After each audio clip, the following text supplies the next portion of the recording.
Koneksi antar materi modul 2.1 dibuat oleh Chandra Kristina Oktamaria dari SMK Negeri 1 Kuala Kapuas, calon guru penggerak Angkatan 4 Kabupaten Kapuas, Provinsi Kalimantan Tengah.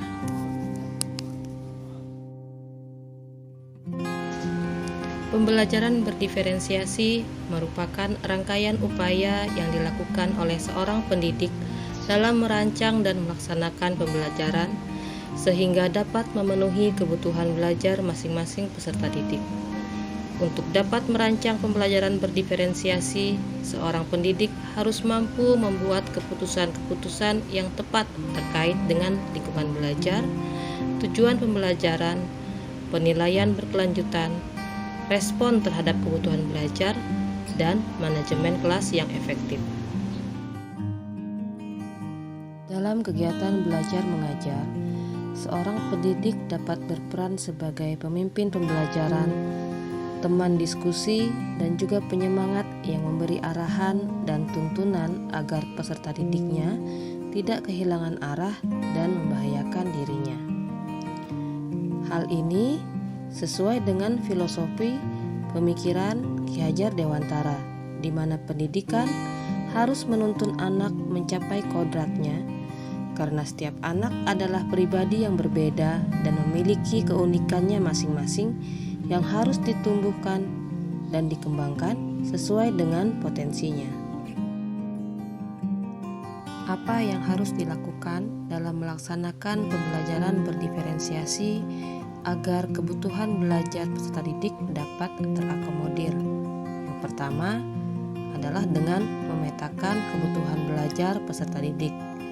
Yang dipetakan adalah kesiapan belajar, minat peserta didik, dan juga profil belajar peserta didik. Lalu bagaimana dengan strategi diferensiasinya?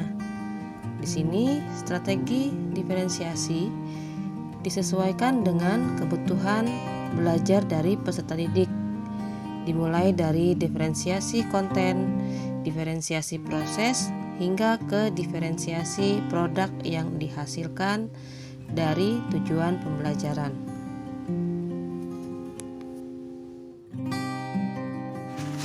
Alasan mengapa pembelajaran berdiferensiasi dapat memenuhi kebutuhan belajar peserta didik dan membantu mencapai hasil belajar yang optimal. Nah, di sini ada 3 alasan yang sudah saya buat. Yang pertama, karena pembelajaran berdiferensiasi ini berpusat pada murid, sehingga dalam kegiatan belajar dan mengajar, peserta didik menjadi lebih proaktif. Yang kedua, pembelajaran berdiferensiasi lebih bersifat kualitatif dan dinamis. Alasan yang ketiga adalah pembelajaran berdiferensiasi ini menggunakan pendekatan dan strategi yang berdiferensiasi baik secara konten, proses maupun produk. Kaitan antara materi dalam modul 2.1 tentang pembelajaran berdiferensiasi dengan modul lainnya di program pendidikan guru penggerak.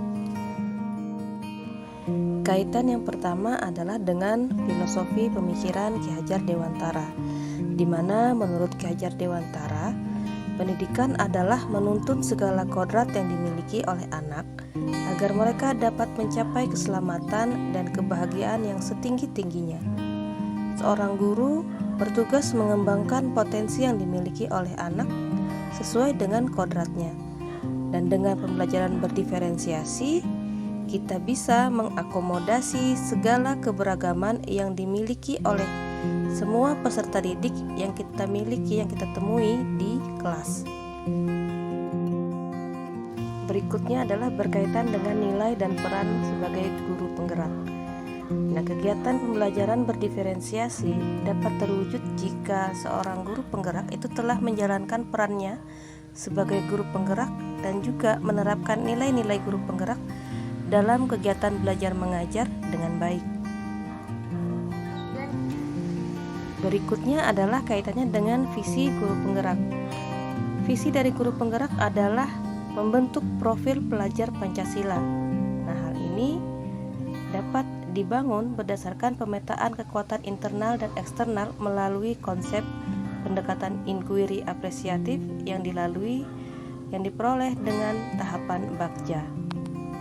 Dengan menerapkan pembelajaran berdiferensiasi yang membuat peserta didik lebih proaktif, sehingga profil pelajar Pancasila dapat terwujud. Dalam penerapan pembelajaran berdiferensiasi di kelas, diperlukan suatu lingkungan belajar yang aman, nyaman, di mana terdapat suatu budaya positif di dalam kelas tersebut. Demikianlah tadi koneksi antar materi modul 2.1. Salam dan bahagia untuk kita semua.